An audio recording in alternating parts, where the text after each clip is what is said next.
Well, what year did you come to Jacksonville? You came in 1993. 1993. What were your thoughts of Jacksonville when you first came here? Well, we had been in Jacksonville a few times. We had property over at Amelia Island Plantation since in the mid-70s or early 80s. And so we would come down for the tennis tournament that they had over at the plantation. And Wayne's brother, of course, lives in Jacksonville. So sometimes we would see them, but usually they would come over there rather than coming. So I really couldn't, hadn't made up any impression or had an impression of what Jacksonville was. But, of course, needless to say, and it has to be said, we came to Jacksonville on the coattails of an NFL team. So that opened many, many doors for us. And of course, before we got the team, and we came in March of '93, and people, of course, loved us because we were trying to bring a team here, and just made us feel, so welcome here. And we immediately found that it was home. And in fact, just a bit about that and the Jaguars was that it fell through, in October of '93. The whole thing fell through. And so the calls began to come, would you be interested in going so-and-so and so-and-so? And I said, I am not going anywhere with an NFL team if it's not Jacksonville. Because that's how close I felt in those short months to the people that were going to help us bring this team here. And thank goodness that happened. So I didn't have to make that real decision that I said I wouldn't do. So there was a lot more. It wasn't like Wayne went out to get a gallon of milk and came home with an NFL team. No. How was it? Kind of walk me through that process. How long of a process was it?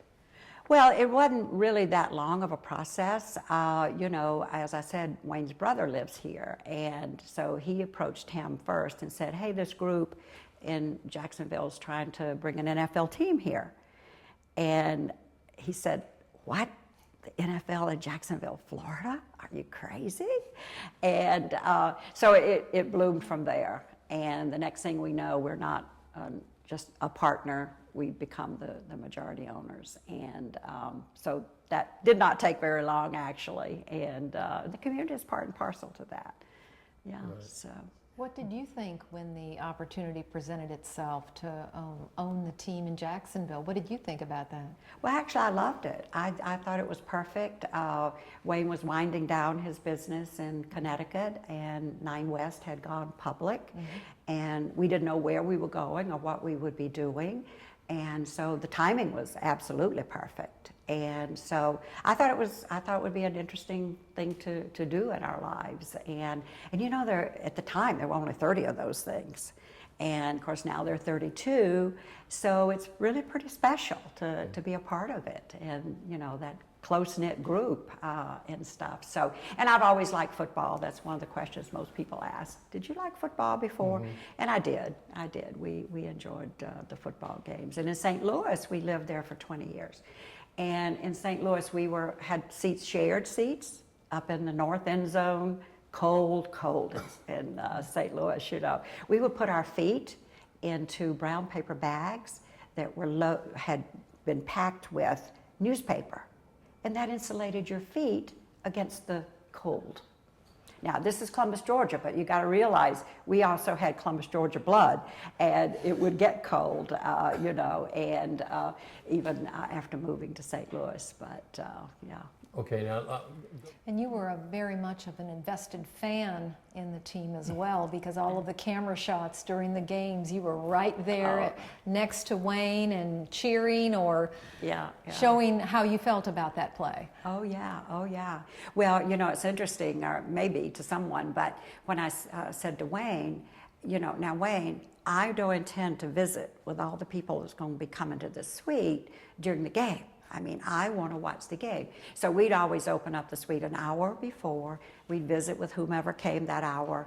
But when we sat down, it was so interesting. People recognized that that's where we wanted to be. And rarely were we interrupted for that. But I went so far as to have 4 seats in the bowl because I said, if I see that this is going to happen, I'm going to those seats. Not going to do it. But I never sat in those seats. I didn't have to. I gave them to charity or somebody, you know, something like that. But I never gave them up as long as we were there. But that was very interesting to me, that the people, and maybe it was because we visited with everybody, tried to say hello to everybody when they came, and at halftime we would visit. But when we sat down, it was so interesting that, you know, that was appreciated and honored. But it was good. Yeah, but quite a fan. I mean, yeah, no question. They were, you know, it was like our kids out there, you know, and you always want your kids to do well. And it just would break our hearts, you know, not only not to win, but knowing that they felt bad. And then some of them, you'd see them too early on Monday morning, because they only get 24 hours, you know, to either be happy or sad. And when some of them were too happy, I didn't like that. I felt like I wanted to scold them, because you got to be a little bit more sad about this thing, you know. So, but it was a great thing. Did you ever spend a game or part of a game down on the field, on the sidelines? We went to the field a lot. We never spent time down there, even you know, during the game. And Wayne didn't either. He felt that wasn't the place he should be. And of course, I definitely wasn't going to be there. But yeah, we would go down on the field for various presentations, and you know, and it was fun sometime on our away games, and some of our players that had been with us, and we always went on the field because usually we'd have people traveling with us, and they'd never had that opportunity, so we'd always go on the field. So the players that we had before many times would make sure to give us a hug. And so that was really special to be able to do that. Yeah. That's great.